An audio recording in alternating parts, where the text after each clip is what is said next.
दोस्तों, अगर आज आपको ट्रेडिंग की शुरुआत करनी है पर कोई गाइड करने के लिए नहीं है तो ये वीडियो स्पेशली आपके लिए है।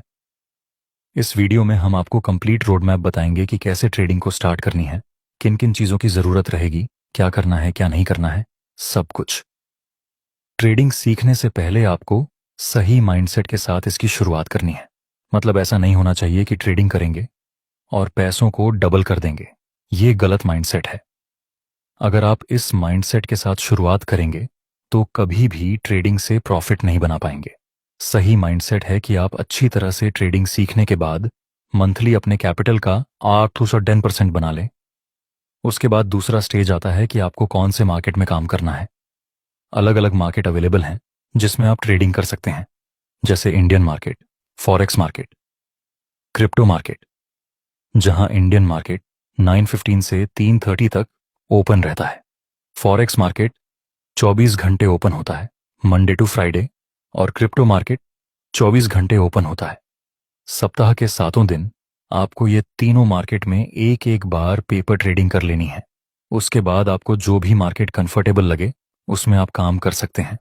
उसके बाद आपको एक अच्छे खासे ब्रोकर की ज़रूरत पड़ेगी जिसमें आपका डिमैट अकाउंट हो। अगर आपको किसी कंपनी के शेयर्स बाय करने हैं तो सामने कोई इंसान शेयर्स को सेल करने वाला भी तो होना चाहिए। ब्रोकर वह होता है जो बायर्स और सेलर्स को मिलाता है, दोनों के बीच में शेयर्स के ट्रांजैक्शन करवाता है। ये काम के लिए ब्रोकर आपसे कुछ फीस लेगा, दोनों ही पार्टी की तरफ से। इंडियन मार्केट में बहुत सारे ब्रोकर हैं, जैसे ज़ेरोधा, एंजल वन, ऑपस्टॉक्स। लेकिन दोस्तों, आपको अपना ब्रोकर ढूंढने से पहले चेक कर लेना है, क्योंकि आजकल बहुत सारे ब्रोकर फ्रॉड करते हैं। कई ब्रोकर ने अपने क्लाइंट के साथ फ्रॉड किया हुआ है। ऐसा आपके साथ ना हो, इसलिए ज़रूरी है कि आप एक अच्छा और ट्रस्टेबल ब्रोकर फाइंड करें। लेकिन आप शुरुआती स्टेज में हैं, इसीलिए ज़रूरी है कि आप एक ऐसा ब्रोकर फाइंड करें जिसमें ब्रोकरेज चार्ज मिनिमम हो। सपोज कीजिए आप 10,000 से ट्रेडिंग शुरू करते हैं और 5,000 का लॉस हुआ। अगर इसी में हम ब्रोकरेज चार्ज भी ऐड करके 1,000 ब्रोकरेज चार्ज मिलाए तो आपका टोटल लॉस 60% होगा, जिसको रिकवर करने में आपको ज्यादा टाइम लगेगा। इसलिए trusted and come brokerage charge वाला ब्रोकर आपको फाइंड करना चाहिए। तीसरा स्टेज, आपने अच्छे माइंडसेट के साथ शुरुआत की है, मार्केट सिलेक्ट कर लिया, क्रिप्टो, फॉरेक्स या फिर इंडियन मार्केट। आपने अच्छा ब्रोकर भी फाइनल कर लिया। उसके बाद आपको जरूरत पड़ेगी एक वेल सेट स्ट्रेटजी की। आपको ट्रेडिंग के बेसिक नॉलेज से एडवांस नॉलेज तक सब कुछ अच्छी तरह से सीख लेना है। बेसिक नॉलेज में support and resistance, trend line, trend, supply and demand zone, multi time frame analysis और इंडिकेटर सीख सकते हैं। यह पहले स्ट्रैटेजी को सीख लें, फिर उसकी प्रैक्टिस करें, उसके बाद पेपर ट्रेडिंग में और उसके बाद रियल मनी से स्टार्ट करें। पेपर ट्रेडिंग वह चीज होती है जिसमें फेक मनी से आप ट्रेडिंग कर सकते हैं। सब कुछ सही होता है, लेकिन मनी वर्चुअल होती है। इसको कुछ लोग डेमो अकाउंट भी बोलते हैं। हर किसी बिगनर को यह चीज करनी ही चाहिए, क्योंकि इसमें आपको डेमो में ही सब कुछ सीखने को मिल जाएगा।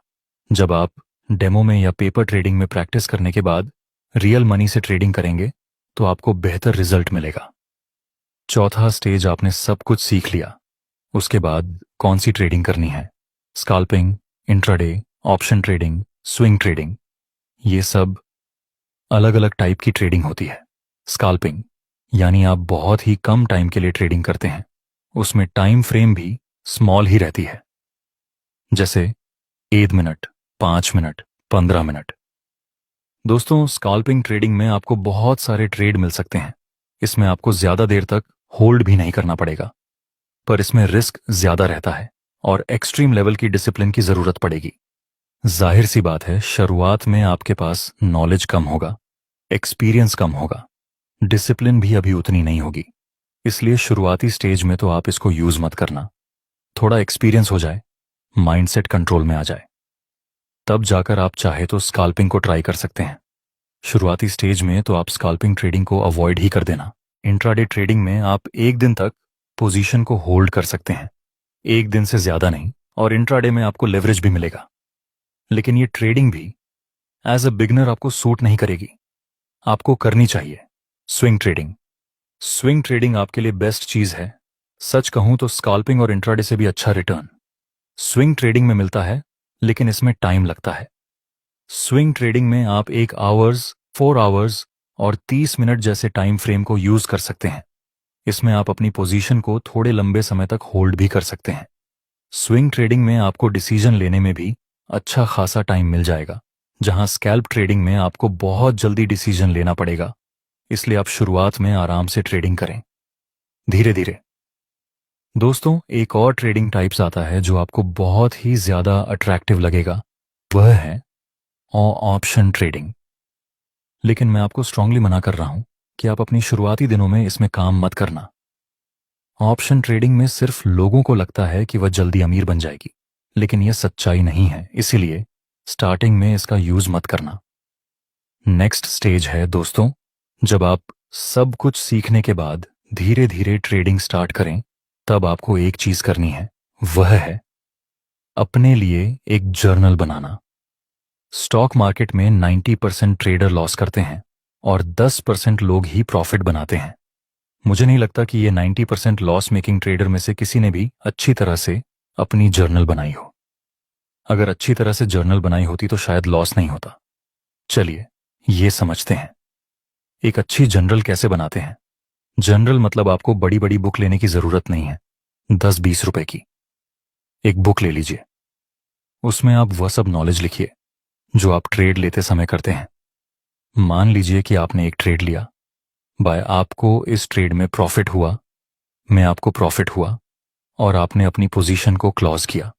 अब आप अपनी जर्नल में लिखो कि कौन सी स्ट्रेटजी को यूज करने से आपको ये ट्रेड में प्रॉफिट हुआ। आपने उस ट्रेड में कौन सी कंफर्मेशन को चेक किया था, आपका रिस्क रिवॉर्ड रेशियो कितना था और कौन सी टाइम फ्रेम में आपने उस ट्रेड को लिया। आप इस ट्रेड में ट्रेंड के साथ थे या नहीं। अगेंस्ट अपने रिवर्सल ट्रेड किया था, मतलब एक ट्रेड को लेते समय आपने जो कुछ भी किया वह सब अपनी जर्नल में लिख लो। और किसी ट्रेड में लॉस हो तो उसके बारे में तो फुल डिटेल में आप अपने जर्नल में लिखो कि कितने का लॉस हुआ, लॉस क्यों हुआ, क्या मेरी कोई गलती थी, क्या मैंने लालच में आकर ट्रेड कर लिया था, क्या इस ट्रेड में मैंने ज्यादा रिस्क ले लिया था। इस तरह से आपको अपनी मिस्टेक लिख लेनी है अपनी जर्नल में कि क्या रीजन है कि मेरा लॉस हुआ। इस तरह से आपको जिस ट्रेड में लॉस हुआ और क्यों लॉस हुआ, ऐसी गलतियां फाइंड कर लेंगे और अपनी मिस्टेक्स को रिपीट नहीं करेंगे। तब आप जल्दी से प्रॉफिटेबल ट्रेड बन जाएंगे। जर्नल बनाने का सबसे बड़ा फायदा है कि इसमें आपका पूरा एक्सपीरियंस एक बुक में होता है। और आपको तो पता ही है कि जितना ज्यादा एक्सपीरियंस उतना ज्यादा अच्छा रिजल्ट। एक दूसरा पॉइंट की अपनी गलतियों से भी सीखना है और दूसरों की मिस्टेक्स को भी रिपीट नहीं करना है। इस तरह से जब आप मिनिमम मिस्टेक्स करेंगे तब रिजल्ट मैक्सिमम मिलेगा। दोस्तों, आपका हमारा वीडियो कैसा लगा उसके बारे में कमेंट में जरूर बताना। अगर आपको अच्छी वैल्यू मिली हो तो एक लाइक जरूर से कर देना।